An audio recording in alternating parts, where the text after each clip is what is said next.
علیکم، ڈاکٹر دانش real focus کے ساتھ حاضر ہے۔ آج میں دو آپ کے گروپ اور دو کیسز کے حوالے سے بات کرنا چاہوں گا، اور قانون اور آئین، ڈاکومنٹس اور دلائل جو ہیں اس کی بنیاد پہ مجھے نہیں پتا کہ سامنے والا شخص چور ہے، ڈاکو ہے، لٹیرا ہے، یہ والا سامنے والا شخص چور ہے، ڈاکو ہے، لٹیرا ہے۔ میں یہ چیز ڈسکس کرنا چاہوں گا کہ قانون اور آئین کے لحاظ سے یہ کیس کہاں کھڑا ہوتا ہے، یا یہ انویسٹیگیشن کہاں کھڑی ہوتی ہے، یا یہ ایلیگیشنز کہاں کھڑی ہوتی ہے، اور جو سزا اگر کسی کو ہو گئی ہے تو وہ سزا اپیل میں جو ہے وہ قانون اور آئین اور جورسپروڈنس میں کہاں کھڑی ہوتی ہے، اور عدالت کے ججمنٹ کے حوالے سے کہاں کھڑی ہوتی ہے۔ تو مختصر آج میں آپ کو دو کیسز کی، ایک مریم نواز اور آپ کے نواز شریف صاحب کو جن پر جو کیس بنایا گیا ان کے اوپر، اور ایک کیس پی ٹی آئی یعنی عمران خان صاحب، اسد عمر اور عمران خان صاحب، اسد قیصر اور عارف علوی کے اوپر جو آ رہا ہے۔ اس کے علاوہ اور بھی بہت سے لوگ ہیں، آپ کے عامر کیانی بھی آتے ہیں، اور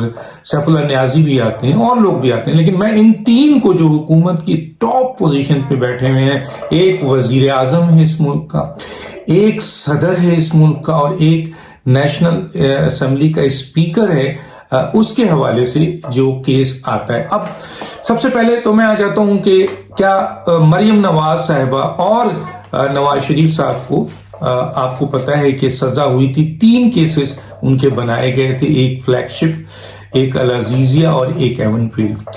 آپ کو پتا ہے کہ فلیگ شپ میں ان دونوں کو بری کر دیا گیا تھا۔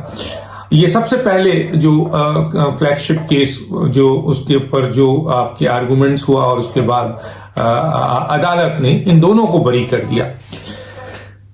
اب سوال یہ پیدا ہوتا ہے کہ العزیزیہ میں نواز شریف صاحب پہ جو ہے وہ 7 سال جو ہے وہ ان کو سزا دی گئی العزیزیہ کیس پہ، اور آپ کے ان پر جرمانہ بھی دیا گیا۔ دوسرا کیس ایون فیلڈ تھا، جس میں مریم نواز صاحبہ کو 7 سال سزا دی گئی، کیپٹن صفدر صاحب کو 1 سال سزا دی گئی، اور نواز شریف کو 10 سال سزا دی گئی، اور پھر اس کے اوپر بھی آپ کے فائن لگایا تھا۔ تو یہ جو کیسز ہے، یہ کیسز قانونی طور پر آج کہاں کھڑے ہیں؟ میں یہ اپنی بات اپنے حد سے نہیں کہہ رہا ہوں، میں قانون اور آئین کے ماہرین سے ڈسکس کر کے، اور ان کتابوں کو ڈسکس کر کے جو اس کے اوپر، اور ان دلائل کو اور ان ججمنٹ کو سامنے دیکھ کر صرف قانونی بنیاد پہ بات کروں گا۔ مریم نواز صاحبہ، نواز شریف صاحب انوالو ہیں کرپشن میں، انہوں نے یہ ملک کا پیسہ لوٹا ہے، اثاثے بنائے ہیں، نہیں بنائے ہیں، یہ اللہ تعالیٰ جانتا ہے یا وہ لوگ جانتے ہیں، لیکن قانون اور آئین کی نظر میں کیا چیز ہے؟ ٹھیک ہے۔ دوسری جو بات ہے وہ یہ ہے کہ اسی طریقے سے اسد قیصر صاحب اور عارف علوی صاحب اور عمران خان کے اوپر جو سنگین کرپشن کے اربوں اور کھربوں کی کرپشن اور لین دین، منی لانڈرنگ کے الزام لگ رہے ہیں، وہ کس حد تک وہ صحیح ہے کہ عمران خان صاحب گناہ گار ہیں، عارف علوی گناہ گار ہیں، اسد قیصر گناہ گار ہیں، اور سیف اللہ نیازی گناہ گار ہیں، عامر کیانی گناہ گار ہیں، یا ڈاکومنٹس اس کے حوالے سے کیا کہہ رہا ہے؟ جو اب تک کی انویسٹیگیشن ہے، جو اب تک کی چیزیں سامنے آئی، میں اس کے اوپر تھوڑی سی بات کرنا چاہتا ہوں۔ پہلے آ جاتا ہوں مریم نواز صاحبہ اور نواز شریف کو۔ سوال یہ پیدا ہوتا ہے کہ عدالت نے جو سزا دی ہے آپ کے فوری طور پر، جو مریم، یہ جو میں نے بتایا آپ کو، فلیگ شپ، ایون فیلڈ اور آپ کے العزیزیہ میں، جن میں سے فلیگ شپ میں ان کو ریلیز کر دیا گیا تھا۔ دیکھیں، قانون اور آئین یہ کہتا ہے، قانون اور آئین یہ کہتا ہے کہ ایک آپ کے جو وہ ہے سیم کیسز جو ہیں، آئین کا آرٹیکل 13 یہاں کوٹ کرتے ہیں، اور اس میں آپ کے نیب کا جو آرڈیننس ہے اس کے بھی 9A اور 18 سم تھنگ اس میں انوالو ہے، اس کی ساتھ شامل ہوتا ہے۔ میں بتا دیتا ہوں کہ یہ آپ کے 9(5) نیب آرڈیننس 1999 سیکشن 95 جو ہے وہ آئین کے آرٹیکل 13 کو سپورٹ کرتا ہے. یہ آئین کا آرٹیکل 13 نیب آرڈیننس 1999 آپ کے 95 کو سپورٹ کرتا ہے. یاد رکھیے گا کوئی قانون آئین سے بڑا نہیں ہے, کوئی قانون آئین سے بڑا نہیں ہے, کوئی ججمنٹ آئین سے بڑا نہیں ہے, کوئی آرڈیننس آئین سے بڑا نہیں ہے, کوئی رولز آف ایکٹ آئین سے بڑا نہیں ہے, کوئی بزنس رولز آئین سے بڑا نہیں ہے, کوئی آپ کے پی آئی ڈی کوئی چیز کوئی بھی قانون آئین سے بڑا نہیں ہے. تو یہاں نیب آرڈیننس ہے 1999 جس کا ایک سیکشن ہے 95, وہ بھی یہی کہتا ہے کہ جناب سیم کیسز پہ سیم اوفینس پہ 3 نہ پروسیکیوشن ہو سکتی ہے, نہ 3 آپ کے ٹرائل ہو سکتا ہے, اور نہ 3 کیس بنتا ہے, اور نہ 3 سزا ہوتی ہے. تو یہاں پہ یہ بہت بڑی ایک قانون یہ کہہ رہا ہے, میں نہیں کہہ رہا, یہ جو سزا دی گئی ہے اس پہ آئین کا 13 آرٹیکل 13 اور نیب آرڈیننس 1999 کا 95 یہ کلیش کرتا ہے. تو یہاں یہ والی سزا جو ہے ان کا پہلا تھا وہ ختم ہوتی ہے. دوسری جو امپورٹنٹ بات ہے وہ یہ ہے کہ نیب ابھی تک یہ ثابت کرنے میں ناکام رہا ہے کہ جس چیز کو جرم بنایا گیا صرف ایک آپ کے فائنینشیل ایجنسیز کے لیٹر پہ, جس کی پاکستان کے قانون شہادت میں کوئی حیثیت نہیں ہے, یہ میں نہیں کہہ رہا, یہ قانونی ماہرین کہہ رہے ہیں. اب تو قانونی ماہرین چھوڑیے, جو ججز ٹرائل کر رہے ہیں, جو ججز کے پاس اپیل ہے وہ یہ کہہ رہے ہیں, وہ یہ سوال اٹھا رہے ہیں. اس سے پہلے بھی جو ضمانت تھی وہ سوال ہے. تو اب ملکیت نیب ابھی تک ثابت نہیں کر سکی. پھر اس کے بعد آ جائیے کہ ایک کیس ہے آڈیو ارشد ملک صاحب کا, جس میں باضابطہ یہ اسلام آباد ہائی کورٹ میں لندن سے سرٹیفائی ہو کے فورنسک ہو کے پڑی بھی ہے. یہ ایک ویڈیو ہے. اس کے بعد ایک اور آڈیو آ گئی, وہ ہے ثاقب نثار کی. ثاقب نثار صاحب انکار کریں, کورٹ اس کو سنے نہ, حکومت اس کو مبالغہ آرائی کہے, لوگ اس کو کچھ بھی کہیں. یہ ایک آڈیو ہے. دودھ کا دودھ اور پانی کا پانی یہ ہے کہ اس کی فورنسک ہو جائے. اگر اس کی فورنسک ہو جاتی ہے اور یہ آڈیو آپ ثاقب نثار کی نہیں ہوتی ہے تو پھر اس کے اوپر آپ ثاقب نثار صاحب کے اس آڈیو کو اس سزا سے نہیں ملا سکتے.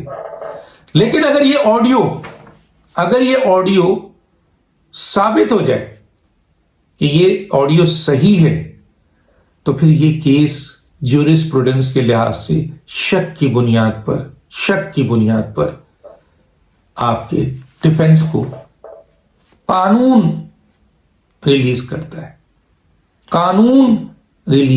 ہے, عدالت ریلیز کرتی ہے. پھر اس کے بنیاد پہ تیسری چیز آتی ہے جج ارشد ملک کا. میں نے کہا ویڈیو ان کی پڑھیے, دیکھ لیں, فورنسک ہوئی ہوئی چیک کر لیں, اس کے اوپر فیصلہ کر لیں کیا ہے یہ جج ارشد ملک کی سٹیٹمنٹ ہے نہیں, اور ثاقب نثار کی آڈیو کو سامنے لا کے, کیونکہ انصاف دینا ہے تو انصاف کی فراہمی کے لیے جس چیز کو بھی ٹچ کرنا پڑے کریں. 2 منٹ کی بات ہوتی ہے, ٹچ ہو جائے گی. اگر یہ دونوں آڈیو اور ویڈیو جو ہے وہ فورنسک ہونے کے بعد صحیح نہیں ہے تو پھر آپ کیس سے الگ کر دیں.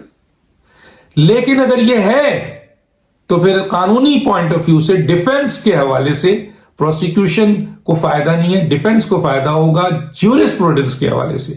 تو یہ بھی ایک ہے. پھر آپ کے رانا شمیم صاحب کا حلف نامہ آ گیا ہے اور انہوں نے اقرار کر لیا ہے کہ یہ حلف نامہ عدالت میں صحیح ہے. اب عدالت اگر ٹریک صحیح کر لے, معذرت کے ساتھ, یہ میں کوئی گائیڈ لائن نہیں دے رہا ہوں, میں ایک طالب علم, لا کے طالب علم کی حیثیت سے صرف یہ کہنا چاہتا ہوں کہ عدالت اگر اس کی انویسٹیگیشن کروا لے کہ آیا یہ حلف نامہ, کیونکہ دیکھیں ان کے وکیل نے ایک بات بڑی زبردست کی, انہوں نے کہا ہے کہ جب اس ایفیڈیوٹ کی کیا حیثیت رہ گئی جب ایک آدمی یہ کہہ رہا ہے, وہی آدمی جو زندہ ہے وہ عدالت میں کھڑے ہو رکھ کے کہہ رہا ہے کہ جو چھپا ہے اس آپ کے عدالت میں ایفیڈیوٹ، اس کے کانٹینٹ کو میں ایگری کرتا ہوں، کہہ کے گئے لاسٹ ٹائم.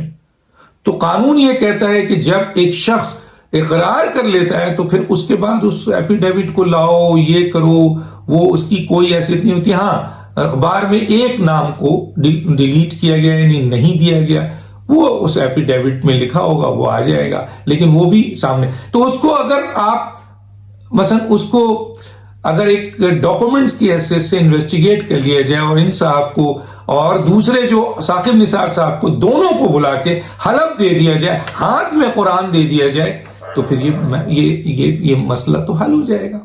ٹھیک ہے. اسی طرح جیسے شوکت صدیقی صاحب ہیں، ان کو اگر آپ عدالت میں بلا لیں، کیونکہ اب تو وہ قانون کا حصہ بن گیا، کیونکہ اپلیکیشن دے دی ہے ان کے وکیل نے مریم کے. تو یہ اگر ساری چیزیں اگر ہو جائیں اور اگر ان تمام چیزوں کے اوپر یہ کیس آپ کے اگر یہ ساری چیزیں اسٹیبلش ہوتی ہیں، ان میں سے ایک بھی چیز اسٹیبلش ہوتی ہے، تو پاکستان کی عدالتوں نے ویڈیو کے اوپر اور دنیا کی عدالتوں نے ویڈیو اور آڈیو کو ثبوت مان کر آپ کے سزائیں کو معطل بھی کیا ہے اور سزا دی بھی گئی ہے. پاکستان کا کوٹیکنا کا کیس موجود ہے آپ کے سامنے، سپریم کورٹ کا فیصلہ ہے. تو اس لحاظ سے جو قانون پوائنٹ ہے، جو جورسپروڈنس کہہ رہا ہے، جو ڈیفنس کو فائدہ پہنچ رہا ہے، جو نیب ثابت نہیں کر پا رہی ہے، جو آئین کا آرٹیکل 13 کہہ رہا ہے، جو قانون اور آئین کہہ رہا ہے، جو نیب کا آپ کا آرڈیننس 1999 کا 95 کہہ رہا ہے، اس کے لحاظ سے نواز شریف اور مریم نواز صاحبہ بے گناہ ہیں. میں نہیں کہہ رہا، قانون کہہ رہا ہے بے گناہ ہے. اور اب آئیے آپ فورن فنڈنگ کیس کے حوالے سے. فورن فنڈنگ کیس جس کے 7 سال سے جس کو روکا جا رہا ہے اور اس کے اوپر 28 اسٹیٹ بینک کے اکاؤنٹ دے دیے ہیں. اکبر ایس بابر نے تو جو ڈاکومنٹ جمع کیا ہے ان کے خلاف وہ تو موجود ہے، لیکن 28 اکاؤنٹ اسٹیٹ بینک نے بھی دیا ہے. اور جو پیپرز پی ٹی آئی والوں نے دیا اور جس کو اسکروٹنی کرنے کے لیے آپ نے کیا کہتے ہیں الیکشن کمیشن نے اکبر ایس بابر کو دیا. دیکھیے 28 اکاؤنٹ کو اکبر ایس بابر کو دینا چاہیے تھا، نہیں دیا ہے. لیکن دوسری طرف یہ قانون اور آئین کی خلاف ورزی ہے. لیکن اگر آپ آ جائیں، وہ ڈاکومنٹ جو پی ٹی آئی نے الیکشن کمیشن میں جمع کرایا تھا اور وہ انہوں نے اسکروٹنی کرنے کے لیے دیا تھا، اس میں انہوں نے کرائم کرپشن نکال دیا، پروف کر دیا ثبوتوں کے ساتھ، دلائل کے ساتھ، قانونی نکات کے ساتھ وہ آ گیا. اب یہ ہے کہ ایک ای میل بھی ہے جو کانفیڈینشیل ای میل ہے. اس کانفیڈینشیل ای میل پہ آپ کے جس میں اکبر ایس بابر نے اس کو ایگری کیا کیونکہ یہ ان بٹوین وزیر اعظم عمران خان اور اکبر ایس بابر کی طرف ہے. اور آج تک ہم عمران خان سے کہتے ہیں کہ اس ای میل کی تردید کر دیں یا تائید کر دیں. اکبر ایس بابر صاحب ایک پارٹی نے اس بات کو آنر ایکسپٹ کیا ہے کہ ہاں یہ ای میل ہوئی ہے، یہ صحیح ہے، اور یہ جو ای میل میں جتنے کانٹینٹ ہیں یہ بالکل یہی میرے پاس ای میل ہے اور میں اس ای میل کو اون کرتا ہوں. تو عمران خان نہیں کر رہے ہیں. تو ان جو ڈاکومنٹس ہیں اور ابھی جو 3 چیزوں پر اسکروٹنی کمیٹی کو کام کرنے کو کہا گیا تھا، ایک جو ڈاکومنٹس ہیں جو اکبر ایس بابر نے پروف دیے ہیں اس کو انویسٹیگیٹ کریں، ایک جو پی ٹی آئی کے آپ کے لوگوں نے ڈیفنس میں ڈاکومنٹ دیا اس کی اسٹڈی کریں، اور اس کے ساتھ ساتھ آپ کے جو 28 اکاؤنٹ ہے تو اس کو کریں. دیکھیں دلائل، لوگوں کا بھاگنا، اسٹے لینا، آپ کے ڈاکومنٹس جو ہے وہ چھپانا، 28 اکاؤنٹ کو نہیں دینا، اور اس کے بعد اسکروٹنی کمیٹی کا 70 سے زیادہ اجلاس کرنا، اور اکبر ایس بابر کے کیس کو مختلف جگہوں پہ رکوانا، دھمکیاں دینا، لالچ دینا، یہ ساری چیزوں کو دیکھتے ہوئے قانونی اور آئینی اور ان شہادتوں، دلائل اور ڈاکومنٹری پروف جو کہ اب اکبر ایس بابر صاحب نے دے دیا ہے، ان کے جو ایڈیٹر نے آپ کے وہ ڈاکومنٹ دیا، اس کے بعد وزیر اعظم عمران خان صدر عارف علوی اور اسد قیصر پہ یہ چارج بنتا ہے کہ وہ ان پر فوجداری مقدمات قائم کیا جائے فوری طور پر. یہ کیس کھلے اور کیس کی تمام یہ چیزیں یہ اس طرف لے جا رہی ہیں جہاں پر ان تینوں پر فوجداری مقدمات بنتے ہیں.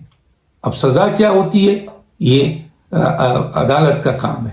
لیکن یہ جو چیزیں جو سامنے آ چکی ہیں تو گویا دو طرح کے کیس ہیں. دونوں کی پوزیشن میں نے واضح کر دی. میری کسی سے رشتہ داری نہیں ہے. میں قانون اور آئین کو اور پاکستان کے اہم ترین قانونی آئینی ماہرین کو، جیورس پروڈنس کو، اور جو نیب آرڈیننس ہے اور آئین جو بولتا ہے اور ججمنٹ جو بولتی ہے اس کی بنیاد پر میں آپ کے سامنے بات کر رہا ہوں. اور ایک طرف یہ بری ہوتے ہیں باعزت، دوسری طرف یہ ان پر فوجداری مقدمہ بنتا ہے. اب یہ ڈیفنس میں اپنے کیا چیز لاتے ہیں مزید اور ان چیزوں سے کیسے نکلتے ہیں، بالکل ان کا رائٹ ہوگا جس طرح ان کا رائٹ ہے. ڈاکٹر دانش کو اجازت دیجیے. اللہ حافظ.